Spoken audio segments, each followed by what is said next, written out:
क्या आप भी हैं कंफ्यूज कि क्या करें 10th 12th या ग्रेजुएशन के बाद, जॉब करें या हायर स्टडी पे जाएं? तो इसी कंफ्यूजन को दूर करने के लिए ये वीडियो मैं आपके लिए लेके आया हूं। तो इस वीडियो को जरूर आखिरी तक देखिए और आपने अगर इस चैनल को सब्सक्राइब नहीं किया है तो सब्सक्राइब भी कर दीजिए।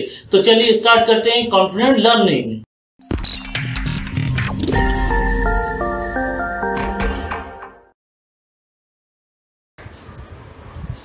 हमारे सामने एक सवाल रहता है कि हमने हाई स्कूल कर लिया, इंटर कर लिया, ग्रेजुएशन कर लिया, तो अब हम करें क्या। हमेशा ये रहता है कि 10th के बाद क्या करें, 12th में कैसे किस सब्जेक्ट्स को लें, 12th के बाद रहता है कि किस स्ट्रीम में जाएं, फिर बीटेक या बीएससी या ग्रेजुएशन करने के बाद भी हमारे पास हमेशा ये सवाल बना रहता है अब आगे क्या करें, जॉब में जाएं कि फिर से हायर स्टडी करें। ये सारे सवाल रहते हैं। ये सारी की सारी चीज़ें डिपेंड करती हैं कि आपकी कंडीशंस क्या है। तो वन बाय वन हम देखेंगे कि हम 10th के बाद क्या कर सकते हैं या 12th के बाद क्या कर सकते हैं, और जो लास्ट हमारी एजुकेशन जो हम ग्रेजुएशन कर चुके हैं उसके बाद क्या कर सकते हैं। उसके बाद हम इतने समझदार हो जाते हैं कि उसके बाद हमको फील्ड चूज करना आसान हो जाता है।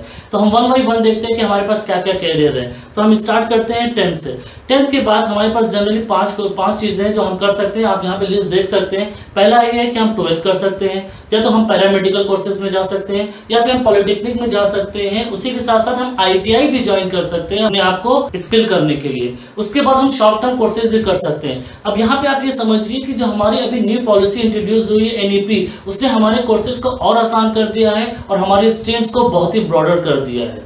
तो उसके हिसाब से पहले हमारे पास जो कांस्टेंट होते थे कि हमने मैथ्स लिया हुआ है तो अब हम इंजीनियरिंग ही करेंगे, मेडिकल्स नहीं कर सकते। अब हमारे और या तो फिर हम आर्ट्स लिया है तो हम मेडिकल में नहीं जा सकते या फिर इंजीनियरिंग नहीं कर सकते। तो ये हमारी EP की पॉलिसी थी, उसने हमारे स्ट्रीम्स को बहुत ही ब्रॉडर कर दिया है, सब्जेक्ट चूज के लिए भी बहुत ब्रॉड कर दिया है। तो वो हमारे लिए एक बोन थी, और वो किस तरीके से इम्प्लीमेंट होगी और कैसे हमको फायदा देगी वो हमको फ्यूचर में पता चलेगा, वो हम बाद में देखेंगे।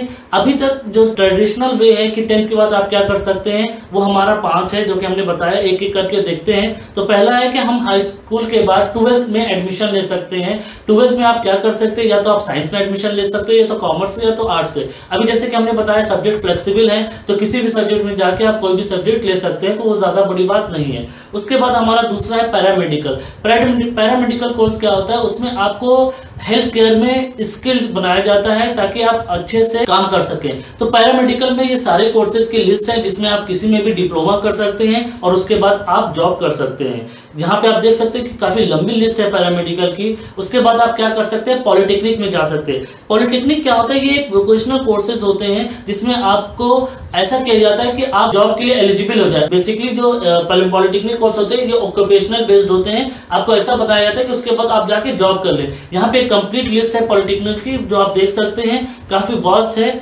मैंने मतलब जो जितने इंपॉर्टेंट कोर्सेज थे सारे के सारे लिस्ट यहाँ पे डाल दिए हैं। और उसके बाद हमारा आता है ITI मतलब इंडस्ट्रियल ट्रेनिंग इंस्टीट्यूट। ये बेसिकली पॉलिटेक्निक और ITI में फर्क क्या होता है कि ITI में मोर प्रैक्टिकल बेस होता है, आपको हर चीज की प्रैक्टिकल नॉलेज दी जाती है, जबकि पॉलिटेक्निक भी उतना प्रैक्टिकल नहीं दिया जाता है। और दूसरा क्या होता है, जब पॉलिटेक्निक होता है उसको प्री इंजीनियरिंग कोर्स भी कहते हैं। इसका मतलब ये है कि अगर आप पॉलिटेक्निक के बाद ग्रेजुएशन करते हैं तो आपको मतलब डिग्री मिलती है, जबकि आप क्या कहते हैं ITI की बात करते हैं तो आपको डिप्लोमा मिलता है। ये बेसिक फर्क है। उसके बाद लास्ट जो आपका बच्चा है वो है शॉर्ट टर्म कोर्स है। शॉर्ट टर्म कोर्सेज में आप DTP जो कि बहुत ही पुराना कोर्स है, मैं बचपन से सुनता चला आया हूँ, डिप्लोमा इन डेस्कटॉप पब्लिशिंग। आप टैली का कोर्स कर सकते हैं, ग्राफिक डिजाइन है, एनिमेशन है, आजकल जो बहुत चला हुआ है वेब डिजाइन और साइबर सिक्योरिटी। ये आपके शॉर्ट टर्म कोर्स है, ये 10th के बाद आप कर सकते हैं और ये आपको काफी फायदा देंगे। चलिए अब ये तो हो गया 10th के बाद। अब आपने 10th के बाद मान लिए आपने नॉर्मल आपने 12th कर लिया, साइंस या आर्ट्स या किसमें, या ये सारे कोर्सेज कर लिए। अब इसके बाद आप क्या कर सकते हैं, तो वो हमारा दूसरा पार्ट है वो 12th वाला। तो हम 12th के बाद क्या कर सकते हैं। अब आपने 12th भी कर लिया है, 12th के बाद आप BSc कर सकते हैं, बीटेक में एडमिशन ले सकते हैं, मेडिकल फील्ड में एडमिशन ले सकते हैं, आप पढ़ा सकते हैं, आप फिर से कोई और डिप्लोमा कोर्सेज में एडमिशन ले सकते हैं, या फिर आप देश की सेवा करना चाहते हैं तो आप इंडिया के थ्रू आर्मी में, नेवी में भी जा सकते हैं।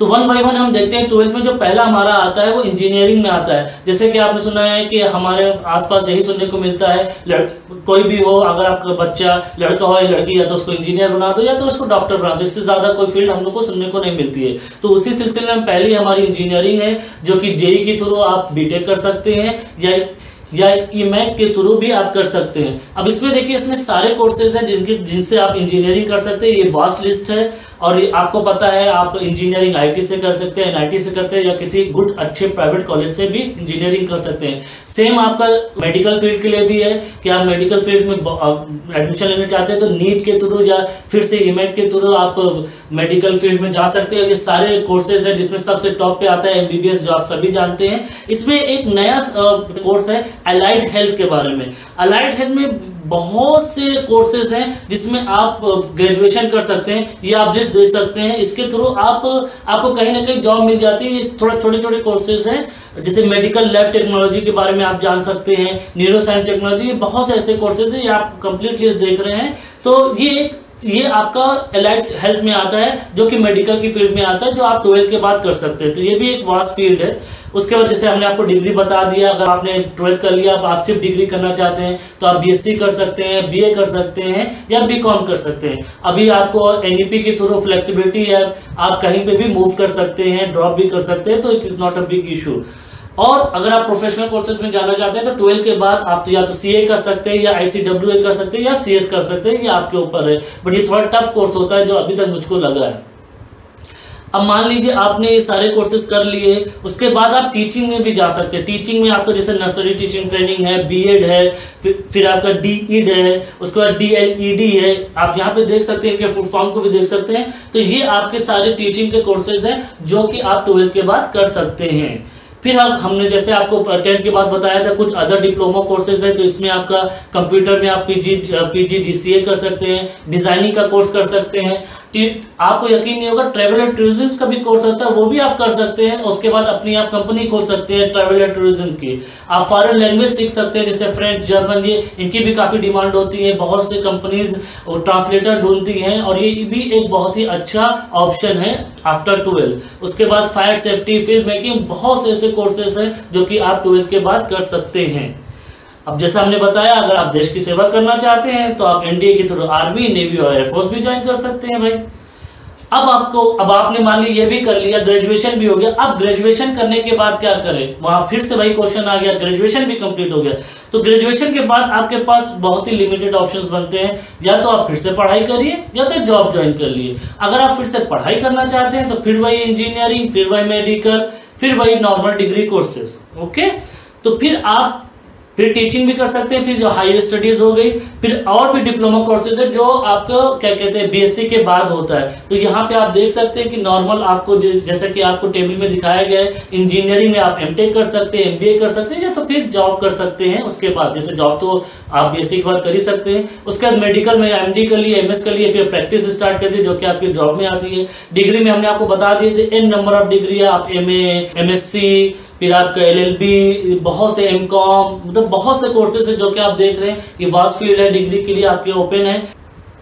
इसके बाद आप टीचिंग में भी जा सकते हैं। टीचिंग में आप समझ लिए एमएड कर सकते हैं और पीएचडी भी कर सकते हैं। और जैसा कि आपको मैंने अपने पिछले लेक्चर में बताया था कि गेट किस तरीके से आपका या तो एमटेक में या तो पीएचडी में एडमिशन लेती है, और सीएसआईआर भी वैसे ही करती है, और भी बहुत से एग्जाम्स हैं जो आपको इसकी फैसिलिटी देते हैं। फिर आपका बचा other diploma courses and post graduation, बहुत से कोर्सेज हैं जो आप उसके बाद भी कर सकते हैं। जैसा कि आपने 10th में देखा, 12th में देखा, ग्रेजुएशन में भी वही चीज़ है बट थोड़ा हायर लेवल पे होता है। और जो लास्ट ऑप्शन बनता है वो आपके पास जॉब है। अब आप ये भी समझ लिए कि अब इसमें एक नई फील्ड अगर हम ऐड करना चाहें तो कर सकते हैं कि अब अगर आपको एमटेक करना है तो आप इंडिया से करना चाहते हैं या अब्रॉड से करना चाहते हैं, वो अपने आप में एक फील्ड है। बाहर से करना चाहते हैं तो आपको कौन कौन एग्जाम्स को क्लियर करना पड़ेगा।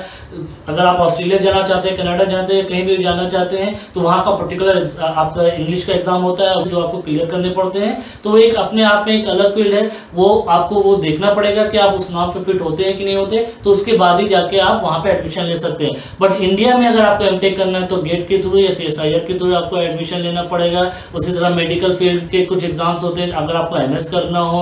डिग्री तो आपको पता ही, अगर आपने बीएससी कर लिया है तो डिग्री करने के लिए आपको कुछ पर्टिकुलर यूनिवर्सिटीज एग्जाम्स कराती है। तो अभी तक के लिए इतना ही। आप देख सकते हैं मैंने I am planning to prepare another lecture कि किस तरीके से कौन कौन एग्जाम कराता है, और दूसरा लेक्चर में भी हो सकता है कि टैलेंट सर्च एग्जाम की आपको अगर स्कॉलरशिप या टैलेंट सर्च एग्जाम कितने तरह के होते हैं उस पर भी एक लेक्चर बन सकते हैं। तो अगर इस तरह के लेक्चर्स आपको देखने हैं तो प्लीज़ इस चैनल को सब्सक्राइब जरूर कर दिएगा और बेल आइकन को भी दबा दिएगा। अगर ये वीडियो आपको अच्छा लगा हो और इसको कुछ भी इंफॉर्मेटिव इसमें लगा हो तो इसको ज़रूर अपने दोस्तों से शेयर करिए। Thank you.